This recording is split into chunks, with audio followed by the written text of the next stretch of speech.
going through one of the things with it being Good Friday, a tradition in a lot of churches all throughout the world is reading the Passion narrative. Now, what you end up having a lot of times is they do it the simple way, which is go through and just have the pastor and one person from the congregation play all of the different parts. But where's the fun in that? So, going through, I have elected/drafted various parts of youth group to go through and do the reading of it. Now, how will this go? I have no idea. Will it go well? I have no idea. But the hope is going through and doing it, and with them getting to put in some energy for the different things, it'll make it come alive in a way that it wouldn't otherwise.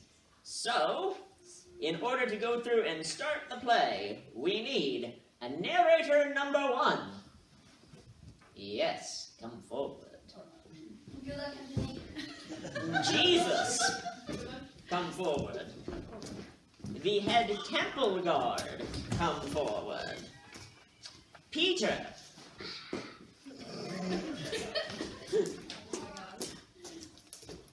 Peter, I'm afraid you first have to go and collect your arms. You need your sword. Choose whichever one you think. Do not cut off your brother's ear. You will attempt to, but you are not going to. Yes. Close. Cut it close.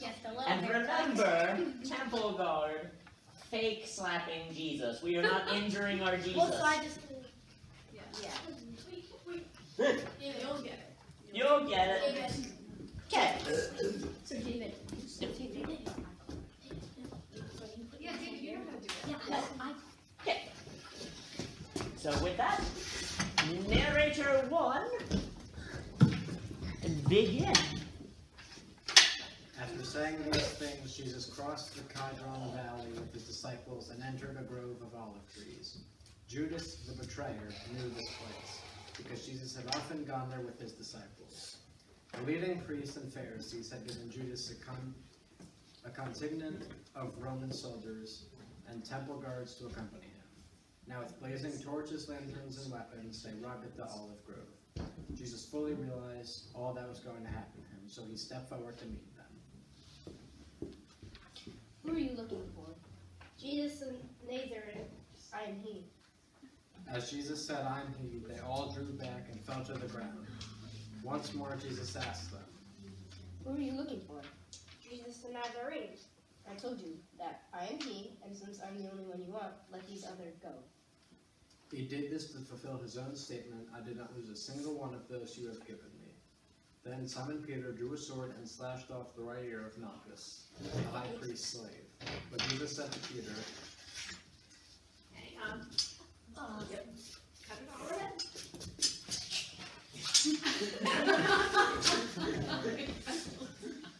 Put your sword back in your sheath. Shall I not drink from the cup of the suffering Father has given you? So the soldiers and their commanding officer and the temple guards arrested Jesus and tied him up. First they took him to Annas, since he was the father-in-law of Caiaphas, the high priest at the time.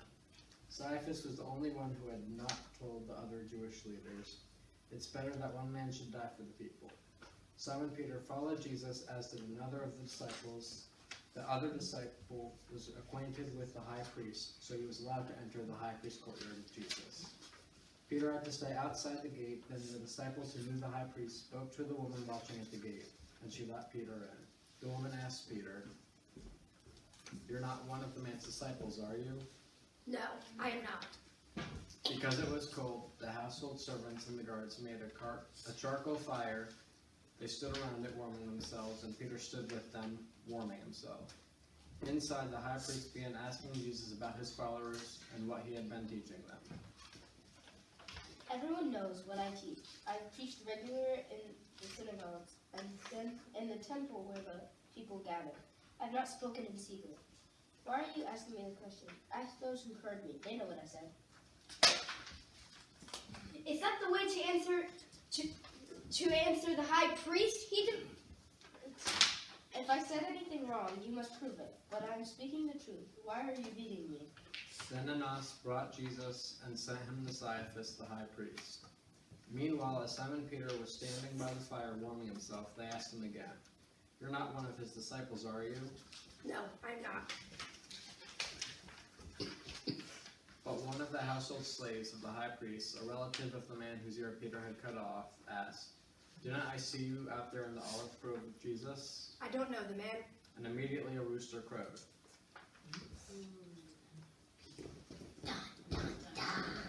For the second part, there is now a place where all of us have to participate. And that is the part called the crowd. Don't I need one? So for all of you as it goes through, there will be a different point where the crowd appears up on screen. So when you see it, we will all say those lines together. Meanwhile, Am I needed? no, Peter, you trade the pilot. I don't have to give him the sword, do I? No, I should have it. the sword goes through and that actually goes over to the Roman soldier. He didn't actually slice my arrow. Amazingly. Hey, well, Roman soldier. He did hit my ear. Yeah, you said that? You're narrator too. I'm not in this part. I'm probably not. Wait. Oh, no, never mind.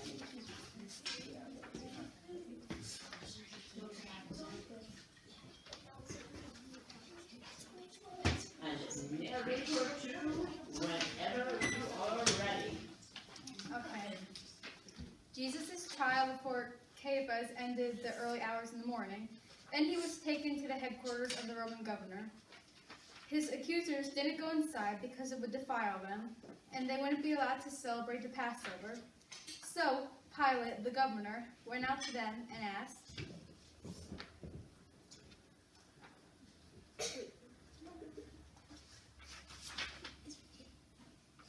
What is your charge against this man? We wouldn't have handed over to you if he weren't a criminal. Then take him away and judge him by your own law. Only Romans are permitted to execute someone. Then Pilate went back to his headquarters and called for Jesus to be brought to him. Are you the king of the Jews? Is this your own question, or did the others tell you about it? Am I a Jew? Your own people and their leading priests brought you to me for trial. Why? What have you done?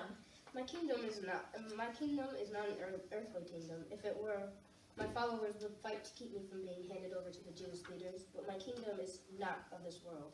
So, you are a king? You say I'm a king. Actually, I was born and came to the world to testify the truth. All who love me, the truth, recognize that what I say is true. What is truth? Then he went out against the people and told them, He's not guilty of any crime, but you have a custom of asking me to release one prisoner each year at Passover. Would you like me to release the King of the Jews? No, not this man. We want Barabbas. Barabbas was a revolutionary. Then Pilate had Jesus flogged with the lead-tipped whip. The soldiers wove a crown of thorns and put it on his head, and they put a purple robe on him.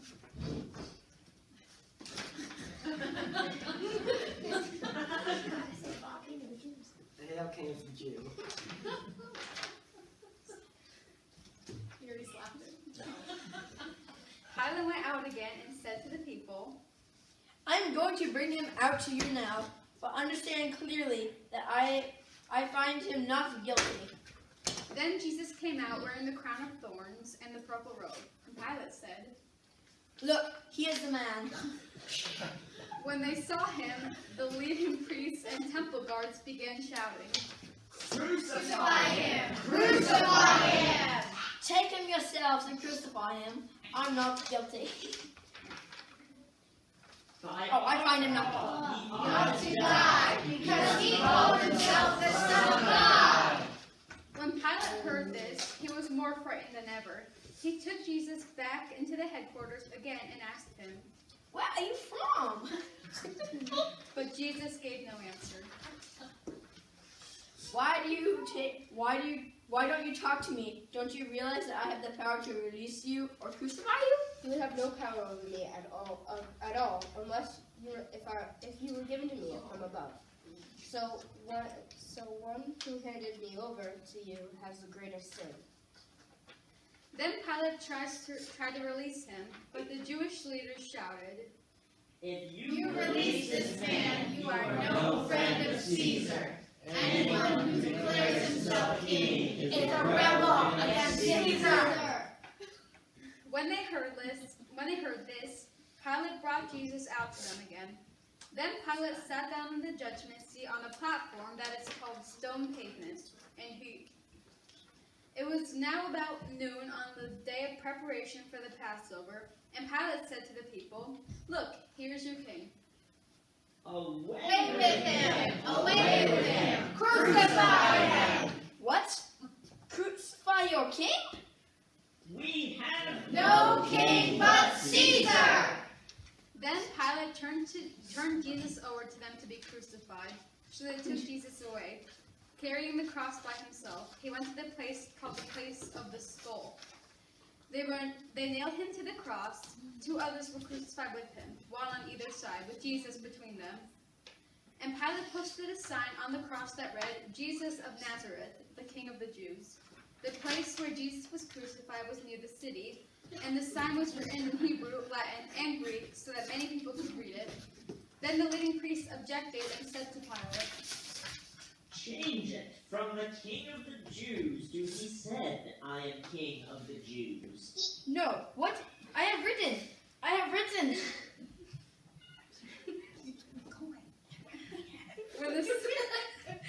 When the soldiers had crucified Jesus, they divided his clothes among the 4 of them.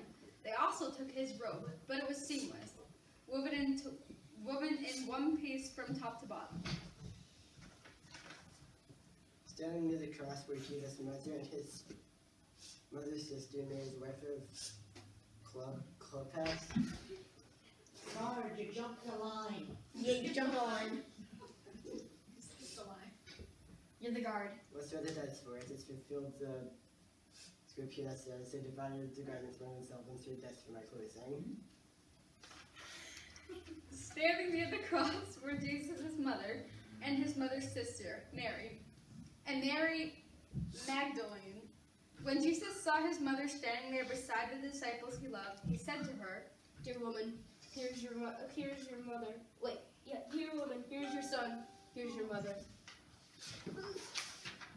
and from then on, this disciple took her into his home. Jesus knew that the mission was now finished, and to fulfill Scripture, he said, I'm thirsty. A jar of sour wine was sitting there, so they soaked a sponge in it, put it on a hyssop branch, and held it up to his lips. When Jesus had tasted it, he said, It is finished. Then he bowed his head and gave up his spirit. It was the day of preparation, and the Jewish leaders didn't want their bodies hanging there the next day, which was the Sabbath, a very special Sabbath because it was Passover week. So they asked Pilate to hasten their deaths by imploring that their legs be broken. Then their bodies could be taken down. So the soldiers came and broke the legs of the 2 men crucified with Jesus. But when they came to Jesus, they saw that he was already dead, so they didn't break his legs. One of the soldiers, however, pierced his side with a spear, and immediately blood and water flowed out.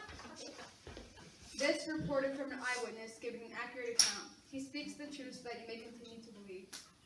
These things happened in fulfillment of the scripture that said, not one of these bones will be broken, and they will look on the one they pierced.